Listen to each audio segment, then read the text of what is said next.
Most people can recognize junk in 3 seconds. That's what made the silence 5 days later feel so expensive. The live stream cameras were already rolling when Caleb Mercer pulled into the auction yard with a rusted silver coupe rattling behind his old pickup truck. The vehicle looked like it had survived 3 different owners, 2 floods, and at least 1 bad divorce. Oxidation crawled along the wheel wells. The passenger side mirror hung loose with black tape wrapped around its base. One headlight was cracked. The hood didn't even close all the way. Around him, collectors in pressed jackets walked between rows of polished muscle cars and European supercars worth more than most houses in Arizona. A black McLaren reflected the morning sun like glass. A restored Shelby Cobra sat beneath white lights with security ropes around it. Caleb's car looked like something pulled out of a forgotten barn behind a gas station off Route 66. And that was exactly why people noticed it. "Dad?" Sophie asked quietly from the passenger seat. "Are we in the wrong line?" Caleb looked over at his daughter and smiled faintly. "No, sweetheart. We're exactly where we're supposed to be." Sophie adjusted the oversized yellow headphones resting around her neck and climbed out carefully, hugging a small blue backpack against her chest. Her blonde hair moved in the wind as she stared at the massive digital screen hanging above the auction entrance. Crossline Motors live event. Over 2.3 million viewers watching now. Caleb shut the truck door and reached into his pocket for the folded bidder ticket he'd bought online 3 nights earlier for $40. He looked tired in the quiet way of people who worked with their hands for too many years. Gray thermal shirt beneath a worn canvas jacket. Oil stains near the cuffs. Work boots that had seen real winters. Nobody there looked like him. And the livestream audience noticed immediately. Comments began flooding across the giant monitor beside the stage. "Bro brought a scrapyard starter pack. That car died during the Obama administration. Single dad energy is crazy." Laughter echoed from a nearby group of investors standing beside a red Ferrari F8. One of them lifted his phone and zoomed in on Caleb's coupe. Then the crowd shifted slightly as Madeline Cross appeared near the front entrance with 2 assistants walking behind her. 31 years old. Sharp jawline. Black tailored coat. The kind of posture that made people move out of her way before she spoke. CEO of Crossline Motors. The face of 3 automotive investment shows. Millions of followers online. She glanced once at Caleb's trailer while speaking to a camera operator, then stopped walking entirely. "Wait," she said, turning back toward the coupe. "That thing actually runs." More laughter. Cameras turned instantly. Caleb kept tightening the strap on the trailer without looking up. Madeline stepped closer, smiling the way wealthy people smiled when they wanted an audience to laugh with them instead of at them. "Sir," she called out loudly enough for the live stream microphones to catch it. "You know the recycling center is 6 blocks south, right?" The crowd erupted. Even one of the auction assistants covered his mouth to hide a grin. Sophie looked down at her shoes. Caleb finally lifted his eyes toward Madeline. Calm. Unhurried. "I'm here for lot 47, he said. Madeline blinked once. "You bought that?" Caleb nodded. $100. Someone behind the camera laughed so hard he nearly dropped his phone. Madeline stared at the rusted coupe again before shaking her head slowly. "Congratulations," she said. "I think you officially purchased the saddest car in Nevada." More laughter rolled across the auction yard. Comments exploded across the livestream feed. "This is painful. Bro spent his rent money on tetanus. CEO just ended this man's whole career." Sophie quietly reached for her father's sleeve. Caleb looked down at her small hand gripping the fabric. Then he looked back at the rusted coupe sitting beneath the desert sun. The smile faded from his face for just half a second. Because underneath the dust near the lower edge of the windshield, almost impossible to notice unless you knew exactly where to look, there was a symbol scratched into the glass that hadn't been seen publicly in nearly 20 years. The laughter followed. Caleb Mercer all the way to the loading zone behind the auction building, fading only when the heavy steel doors closed behind him and muted the sound of the live stream crowd outside. The warehouse smelled like motor oil, old tires, and desert dust baked into concrete over decades. Rows of purchased vehicles sat beneath industrial lights waiting for transport crews and collectors to claim them. Most of the cars there looked untouched by real life. Exotic paint, ceramic coating, 6-figure price tags hanging from mirrors. Caleb's coupe looked smaller the closer you stood to it. The rust along the lower panels was worse than it had appeared on camera. One tire had almost no tread left. The rear bumper sagged slightly on the right side. Sophie stood beside the passenger door, studying the windshield. "Dad?" she said quietly. "What is that mark?" Caleb walked over slowly. His eyes stayed fixed on the faint symbol scratched beneath 20 years of grime. Most people would have missed it completely. A thin silver outline no bigger than a quarter hidden near the corner of the glass. Sophie reached up carefully and wiped dust away with her sleeve. The symbol became clearer. A small falcon with its wings pointed downward inside a circle. Caleb stared at it without speaking. Then he exhaled once through his nose. "That cannot be real," he said softly. Sophie tilted her head. "What is it?" Caleb looked around the warehouse before answering, almost like he did not want the room itself hearing the words. "An old racing insignia." Sophie smiled faintly. "Like NASCAR. Older than that." He crouched beside the hood and ran his fingers carefully along the edge of the metal. His movements changed now. Slower. More precise. Not like a man inspecting junk. Like a man reopening a memory he was not prepared to revisit. 30 feet away, two transport workers walked past and glanced toward the coupe. One of them laughed quietly. "That thing probably breaks down before it hits the freeway." Caleb ignored them. Sophie noticed that too. Her father almost never reacted when people mocked him. Not at the grocery store when someone looked at his worn clothes. Not at the apartment complex. When neighbors whispered about the old truck. Not even outside her school when another parent once asked if he worked at a scrapyard. He always stayed calm. That was what unsettled people most. Caleb opened the driver's side door carefully. The hinge groaned like rusted metal dragged across concrete. Inside, the cabin smelled like old leather and sun damage. Torn seats. Cracked dashboard. Dust thick enough to leave fingerprints. But something about the interior felt wrong. Not cheap wrong. Hidden wrong. Caleb reached beneath the steering column and paused. Sophie watched his expression tighten slightly. "What is it?" she asked. Caleb brushed dirt away from a small metal plate hidden underneath the dash. Hand-stamped numbers appeared beneath the grime. Not factory numbers. Custom numbers. Racing numbers. His heartbeat slowed, then accelerated again almost immediately, because he recognized the format. 20 years earlier, before Sophie was born, before the repair shop, before hospital bills and funeral paperwork and long nights trying to survive on freelance mechanic work, Caleb had seen those exact markings once inside a private garage in North Carolina during the final year he worked in professional racing development. Only 6 people in the country had authorization to use them, and one of those men had disappeared from the racing world after a fire destroyed an experimental prototype program in 2003. Sophie climbed halfway into the passenger seat and looked around. "It still feels kind of sad in here," she admitted. Caleb smiled faintly. "Maybe." Then his eyes moved back toward the hidden plate beneath the dashboard. Or maybe somebody wanted it to look sad. Outside the warehouse, applause suddenly erupted from the main auction floor as another $1 million supercar sold on livestream. Caleb barely heard it. Because for the first time since buying the coupe, he was no longer wondering why the car only cost $100. He was wondering who had worked so hard to make sure nobody looked at it twice. Caleb did not drive back to Reno that night. Instead, he rented the cheapest motel room he could find 3 miles outside the city near an old highway, lined with faded gas stations and flickering signs that had not been updated since the early 2000s. The coupe sat beneath a broken parking lot light, while 18-wheelers rolled past on Interstate 80 carrying freight through the Nevada dark. Sophie was asleep by 9:30 with her headphones still around her neck and an unfinished coloring book open beside her on the motel bed.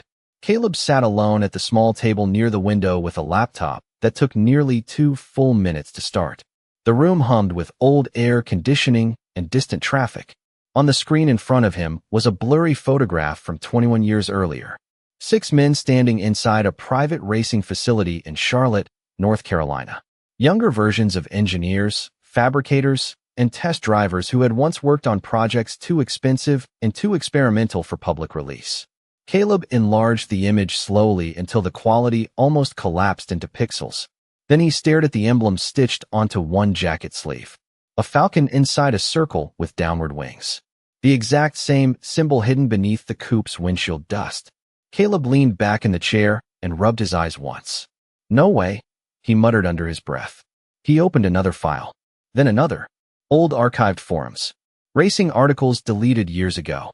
Mechanical patent discussions buried deep inside abandoned automotive websites. Most people would never have recognized the symbol because the program attached to it officially never existed. Falcon Dynamics. A private experimental division funded through shell investors during the peak of American endurance racing development. Rumors surrounded the project for years. Lightweight chassis concepts. Hand-built engines. Hybrid aerodynamics nearly a decade ahead of the industry. Then suddenly the entire division vanished after an accident during closed track testing in 2003. No public interviews. No official statements. Just silence. Caleb remembered hearing whispers about it when he was 23 and still working under senior race engineers in North Carolina. Everybody in professional motorsports knew the same story. One prototype survived, then disappeared. Forever. His attention shifted back toward the motel window. The rusted coupe sat outside beneath weak yellow light looking exactly like what everyone thought it was. Scrap metal. Forgotten junk. Worthless. Caleb stood slowly and walked outside. Cold desert air rolled through the parking lot carrying the smell of gasoline and dry pavement. He approached the coupe carefully, almost respectfully now. Then he crouched near the rear wheel and looked underneath the chassis with a flashlight from his truck. His breathing slowed immediately. The suspension geometry was wrong for a production vehicle. Reinforced mounting points. Hand machine welds. Components designed for speeds no ordinary street car would ever reach legally in the United States. Somebody had hidden a racing machine beneath years of neglect. Sophie pushed open the motel door behind him sleepily. Dad, Caleb looked back. You should be asleep. She walked across the parking lot holding her stuffed rabbit under one arm. You forgot your coffee. She handed him the paper cup carefully with both hands. Then she looked at the coupe again. You have that face. Caleb blinked once. What face? The face you make when you fix something important. For a second, Caleb could not speak. Because nobody had noticed that expression in years except her. Sophie stepped closer to the car and touched the dusty hood lightly. Are we keeping it? Caleb looked at the faded paint beneath the parking lot light. Then he looked at the hidden Falcon symbol barely visible near the windshield corner. I do not think this car was supposed to be found, he said quietly. Sophie frowned slightly. Then why did you buy it? Caleb smiled faintly and looked down at his daughter. Honestly, he took a slow breath. Because everybody else laughed.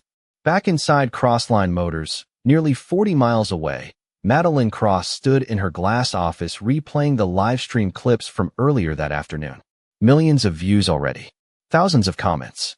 The moment with the rusted coupe was trending fastest. Her assistant laughed while scrolling through reactions online. People love this stuff, he said. Especially the poor mechanic.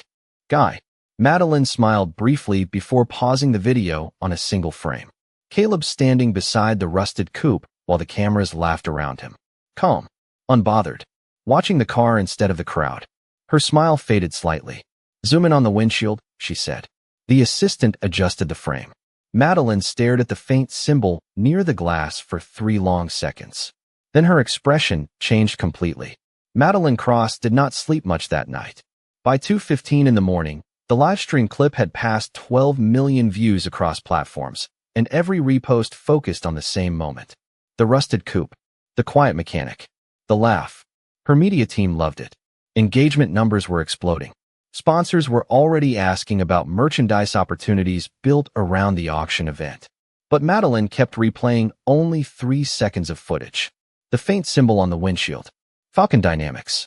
She had seen it once before when she was 16 years old standing inside her father's private garage in Connecticut while he argued with 2 investors behind closed doors.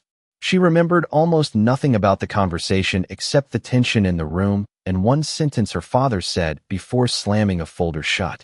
If that prototype ever resurfaces, every collector in America will lose their minds. At the time, she had not understood what he meant. Now she stared at the paused frame on her office monitor while rain tapped softly against the glass walls of Crossline Motors headquarters. Her assistant entered carrying coffee and a tablet. You are still watching the junk car guy? He asked casually. Madeline ignored the question.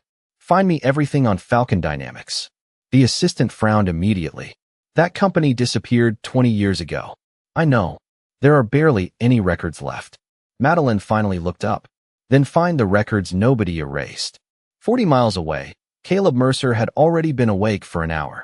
Sunrise painted pale orange light across the motel parking lot while he sat cross-legged beside the coupe with half the dashboard removed. Small metal components rested carefully on a folded towel beside him.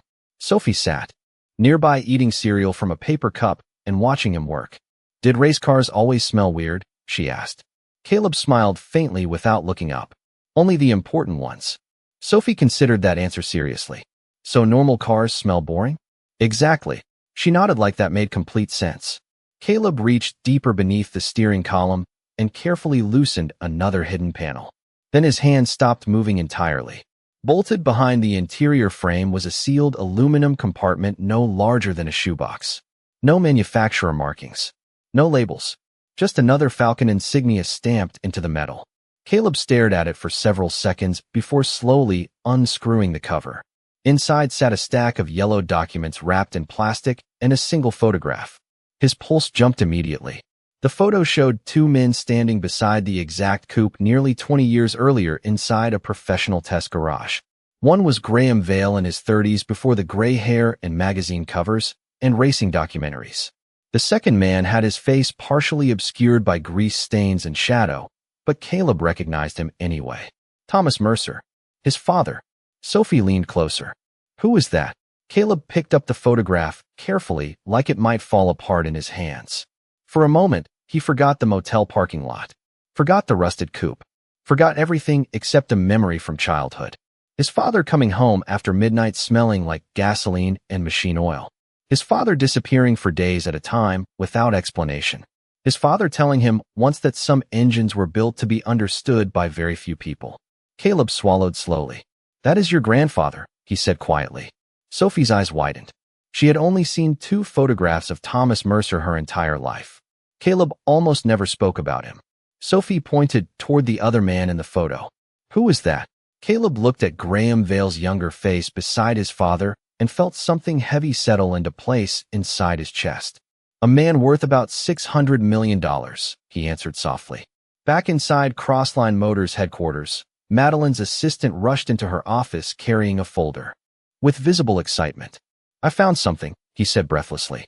Madeline stood immediately. The assistant dropped the file onto her desk and opened to a scanned article dated September 2003. Private Falcon prototype lost after test facility fire. One sentence near the bottom had been highlighted. The unreleased prototype was rumored to contain experimental engineering contributions from designer Thomas Mercer before his abrupt departure from the project. Madeline's eyes narrowed instantly. "Mercer," she repeated quietly. Then she opened another browser window and typed the name from the auction registration list.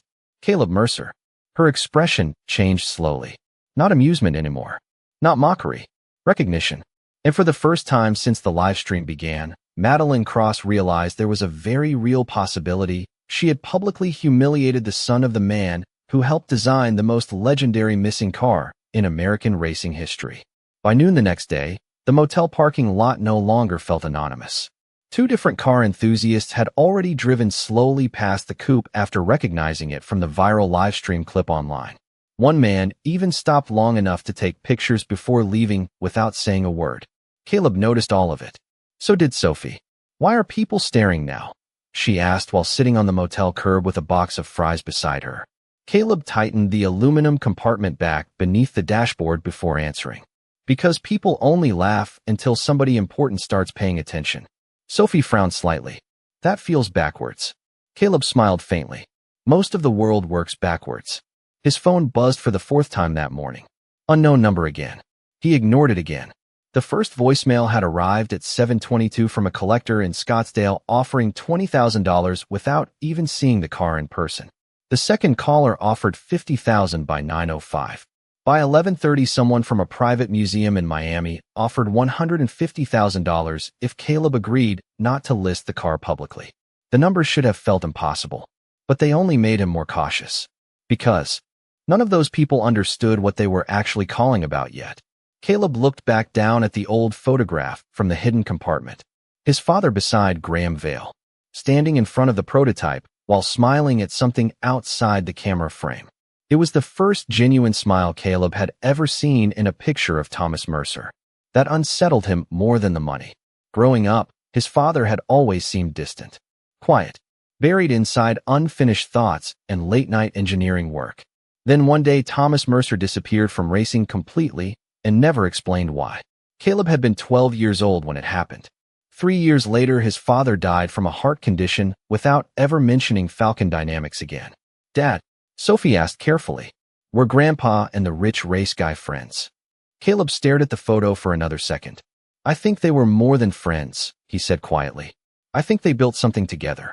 Sophie nodded seriously, like she understood the weight in his voice, even if she could not fully understand the words themselves.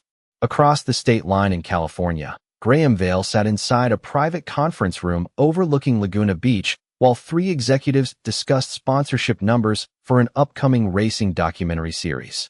Nobody noticed he had stopped listening 10 minutes earlier. His attention remained fixed on a paused image on the large television screen mounted behind them.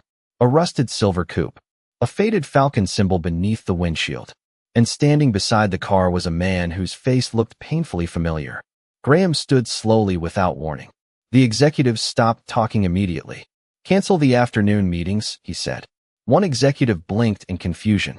"Sir, the investors already flew in from, cancel them." The room fell silent. Graham walked closer to the television screen and stared at Caleb's face. Older now, tired, sharper around the eyes, but unmistakable. Thomas Mercer's son. Graham reached toward the screen slowly, almost unconsciously. Then he said something nobody else in the room understood. "Thomas," he whispered quietly, "what did you do?" Back at Crossline Motors, Madeline Cross faced a very different kind of problem. Her public relations director stood in her office holding a tablet filled with exploding headlines. CEO who mocked mechanic may have accidentally discovered legendary missing prototype. Millions of comments flooded every platform. Some defended her. Most did not. "This is turning into a media storm," the director warned carefully. "People think you humiliated him because he looked poor." Madeline folded her arms tightly. "I did humiliate him because he looked poor." The honesty stunned the room into silence. Her assistant cleared his throat nervously. "Should we contact him?" Madeline stared out through the glass office wall, toward the showroom floor below, where employees whispered while pretending not to. "No," she said finally. "Not yet." But even as she spoke, another notification appeared on the office monitor. A leaked image from inside the motel parking lot. Caleb kneeling beside the coupe with parts spread around him, while Sophie sat nearby holding a flashlight for her father. The comments beneath the photo moved faster than anyone could read. "Why does this feel like a movie? The little girl helping him fix the car destroyed me. That mechanic definitely knows something." Madeline looked at the image for several long seconds. Then her eyes narrowed slightly. Because sitting open beside Caleb on the pavement was one page from the hidden compartment documents. And at the bottom corner of the page, partially visible beneath his hand, was a signature that made the color drain slowly from her face. Graham Vale. The first offer above $1 million arrived at exactly 4:12 that afternoon, while Caleb was replacing a corroded wiring harness beneath the coupe's dashboard. He glanced at the email once, then closed the laptop without replying. Sophie sat cross-legged nearby on the motel bed, coloring a race car blue with careful concentration. "Was it another rich person?" she asked without looking up. "Yes." "Did they offer crazy money again?" Caleb wiped grease from his hands with an old towel. "Very crazy." Sophie nodded thoughtfully. "Are we rich now?" Caleb smiled faintly. "No, sweetheart. Rich people usually know what they own." His phone rang again almost immediately. Unknown number. California area code this time. Caleb let it go to voicemail. 10 seconds later, another call came through. Then another. By evening, the motel manager knocked politely on the door, looking nervous. "Sir," he said awkwardly, "there are reporters outside asking about the car." Caleb looked through the curtains. 3 vehicles sat near the parking lot entrance. Camera equipment. Long lenses. 1 local news van. Sophie peeked between the curtains beside him. "Did we do something bad?" Caleb crouched beside her carefully. "No." "Then why do people keep showing up?" He thought about the question for several seconds before answering. "Because people get uncomfortable when something they laughed at turns out to matter." Outside Crossline Motors, things were getting worse. Madeline Cross stepped out of a black SUV into a storm of flashing cameras and shouted questions before security quickly guided her toward the building entrance. Did you know the car might be authentic? Have you contacted Caleb Mercer? Do you regret mocking him publicly? Madeline kept walking without answering until one reporter yelled louder than the others. Do you think he is hiding the prototype intentionally? That question stopped her cold for half a second. Small, almost invisible, but enough for every camera to catch it. Her jaw tightened immediately afterward. Upstairs in her office, the public relations team looked terrified. This has become bigger than the company, one executive admitted. People are obsessed with the story. Another employee projected social media statistics onto the conference room screen. 28 million combined views. Hashtags trending nationwide. Fan theories everywhere. Some people believe the coupe was fake. Others claimed Caleb Mercer secretly stole it years ago. A few automotive historians online were already comparing hidden design details from the livestream footage against archived Falcon Dynamics sketches from racing forums long thought deleted. Madeline sat silently at the end of the conference table listening to the chaos unfold around her. Then her assistant entered holding a printed document. You need to see this. The room quieted instantly. He handed her the paper carefully. It was an old registration record recovered from a private racing archive in Charlotte. Project Prototype Designation, FDX, 7. Lead Engineering Contributors, Graham Vale. Thomas Mercer. Madeline read the names twice. Then a third time, because she suddenly understood something deeply uncomfortable. Caleb Mercer was not some random mechanic who accidentally bought a valuable car. He was connected to the project itself, which meant there was a very real chance he understood the coupe better than any collector alive. Where is he staying? She asked quietly. The assistant hesitated. A motel outside Reno. Madeline stood immediately. Get the car. 40 miles away, Caleb finally managed to start the coupe's electrical system for the first time just after sunset. The dashboard flickered weakly. Old analog gauges trembled alive beneath layers of dust. Sophie's eyes widened instantly. It works. Caleb listened carefully instead of answering. Because beneath the rough idle and failing battery, the engine produced a sound he had not heard since childhood. Smooth.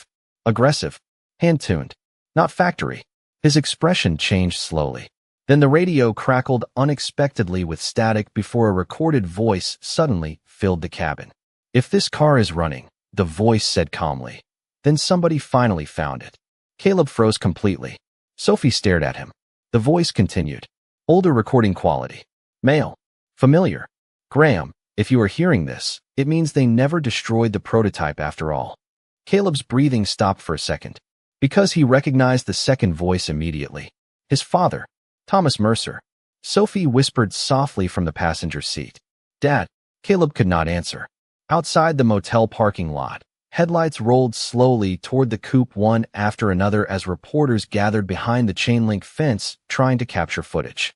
But inside the old car, for the first time in 20 years, Thomas Mercer's voice spoke again through the dashboard speakers. And Caleb Mercer suddenly realized the prototype had never been hidden to protect the car. It had been hidden to protect whatever secret his father left inside it.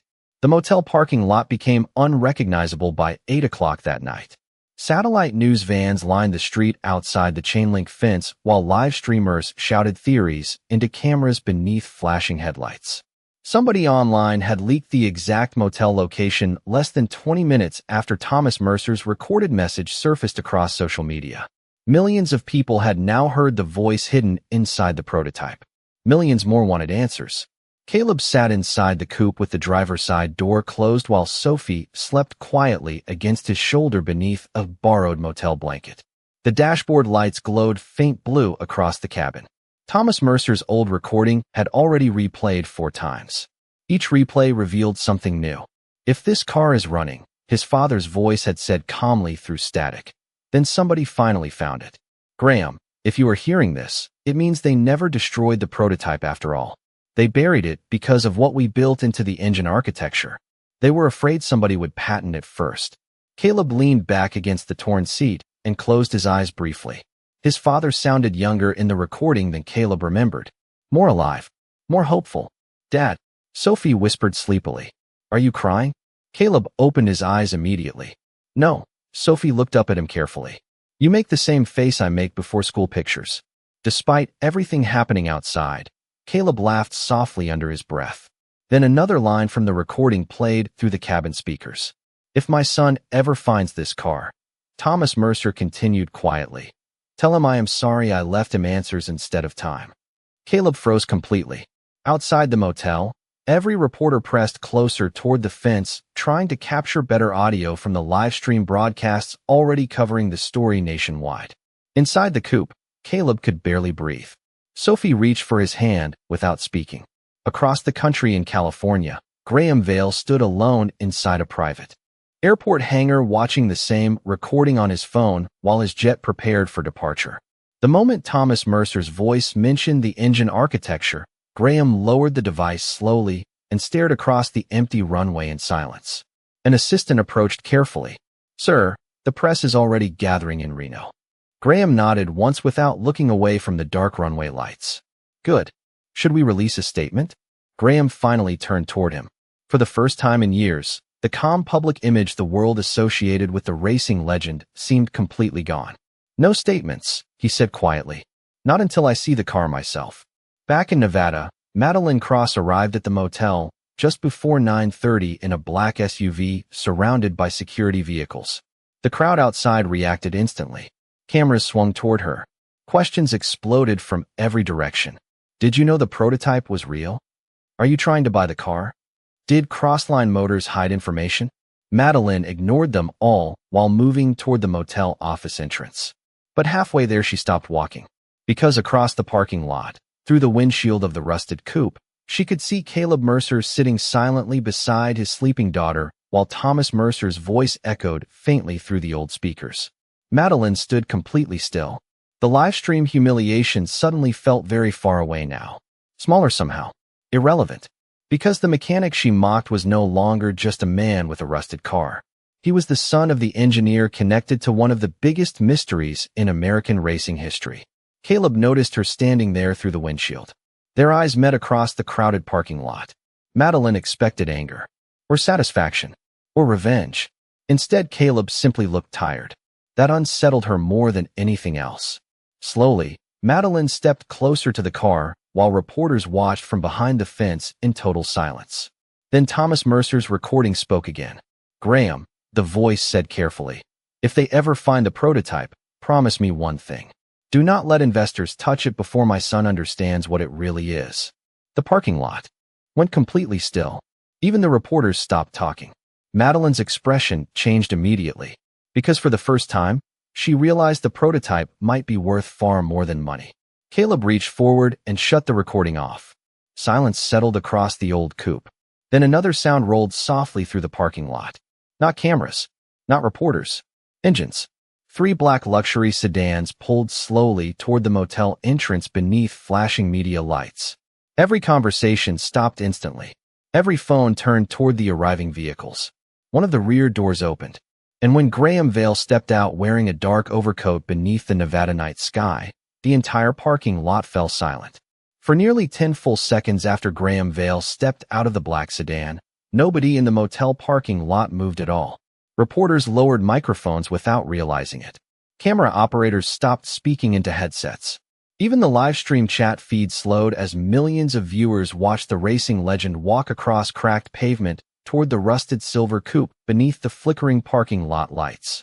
Graham looked older than the magazines remembered him. Gray at the temples now, slower in the shoulders.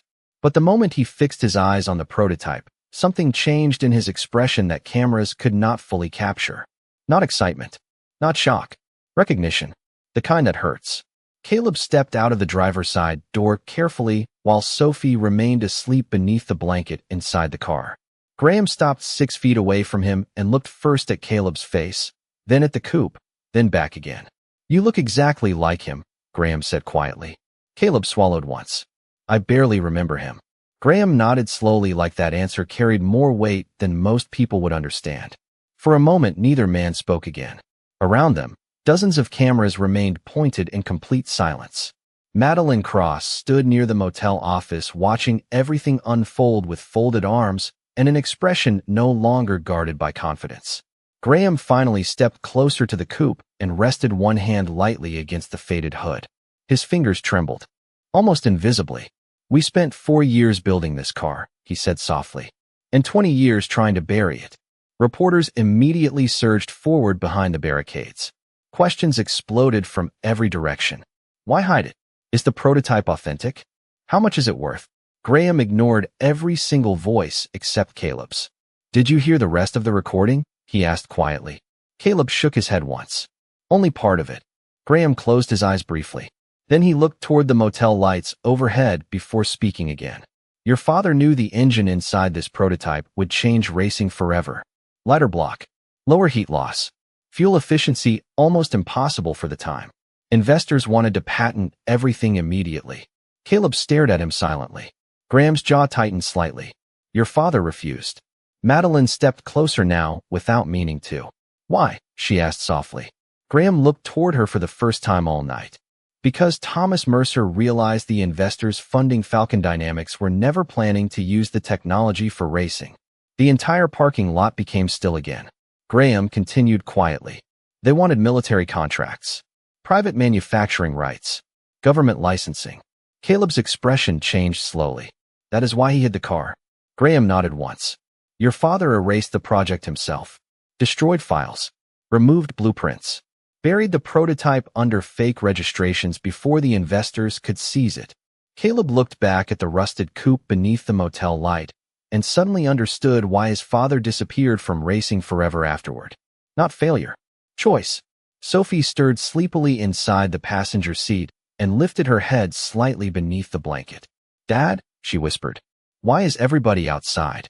Caleb opened the passenger door carefully. "Go back to sleep, sweetheart." But Graham looked through the window at Sophie and smiled faintly for the first time that night. "She has your father's eyes," he said quietly. Caleb froze slightly at the comment.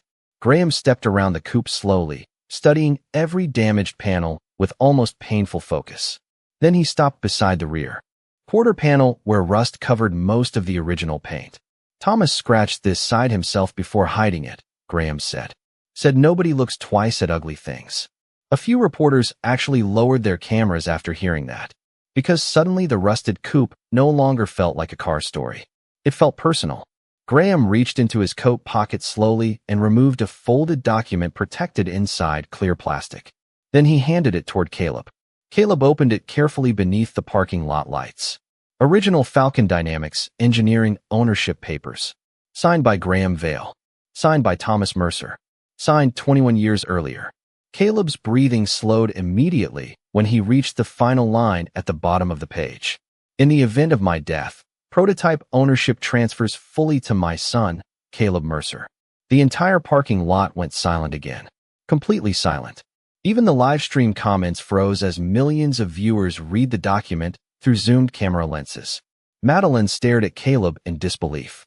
Reporters looked at one another without speaking. And Graham Vale finally said the sentence that changed everything. "The car was never lost," he said quietly. "It was left to him." Nobody in the motel parking lot spoke for several seconds after Graham Vale revealed the ownership papers. The silence felt heavier than the cameras, heavier than the headlines, heavier than the millions of people watching the live streams across the country. Caleb Mercer stood beside the rusted coupe holding the document his father signed more than 2 decades earlier, while reporters stared at him like the entire story had shifted beneath their feet. Because it had. Less than a week earlier, he had been a quiet mechanic driving an old pickup truck with his daughter beside him. Now the most legendary hidden prototype in American racing history legally belonged to him. Sophie pushed the blanket aside sleepily and climbed out of the passenger seat, rubbing one eye. She looked around at the cameras and bright lights with visible confusion. "Why is everybody being quiet?" she asked softly. Nobody answered immediately. Graham Vale looked at her, then back at Caleb, and something in his expression softened. "Because your dad just became the owner of the most important race car I ever built," he said gently. Sophie looked back at the rusty coupe for a long second. "This thing." A few reporters laughed quietly under their breath before stopping themselves almost instantly. Caleb folded the ownership paper carefully and looked down at his daughter. "Looks can fool people." Sophie nodded seriously. "Like when people thought you were poor?" The question landed harder than anyone expected. Cameras remained pointed toward Caleb and Madeline simultaneously. Madeline Cross lowered her eyes briefly for the first time all night. Graham noticed it too. The racing legend stepped slowly toward the rear of the coupe and rested his hand against the faded metal one final time. There were investors willing to pay fortunes for this car 20 years ago, he said quietly. Today, he looked directly at Caleb. There is no collector on earth who would not fight for it. Reporters immediately started shouting numbers from behind the barricades. 10 million. Private museums are already offering contracts. European buyers are contacting us right now. Caleb barely reacted. He looked exhausted more than excited. Because unlike everyone else there, he was not seeing dollar signs when he looked at the prototype. He was hearing his father's voice through broken dashboard speakers. He was remembering old nights waiting for Thomas Mercer to come home. Remembering hospital rooms. Empty chairs. Missed birthdays. Graham stepped closer again and pulled a leather checkbook slowly from inside his coat pocket. The motion alone made the parking lot freeze all over again. Even the reporters stopped shouting. Graham wrote carefully beneath the motel lights while cameras zoomed tighter. Then he tore the check free and held it toward Caleb. $5 million, he said quietly. A visible shock moved across the crowd. Even Madeline looked stunned. Graham continued calmly. No auctions. No investors. No corporations. Just me. Caleb stared down at the check without touching it. $5 million. Enough to change Sophie's life completely. Enough to buy a home, security, schools, a future without late rent notices and secondhand winter coats. Around them, cameras waited for the moment. The acceptance. The payday. The ending everybody expected. But Caleb looked past the check toward the coupe instead. Toward the faded rust. The damaged hood. The hidden engineering his father sacrificed everything to protect. You really love this car, Caleb said quietly. Graham smiled faintly without humor. Your father loved it more. Another long silence settled over the parking lot. Then Sophie tugged lightly on Caleb's sleeve. Dad, he looked down at her. Can Grandpa's car stay with us a little longer? Caleb's expression changed immediately. Softer now. Almost broken. He looked back at the check in Graham Vale's hand. Then slowly, carefully, he pushed it back toward the racing legend. The entire parking lot stopped breathing. Not yet, Caleb said quietly. Nobody spoke. Nobody moved. Even the live stream comments froze again beneath millions of viewers watching.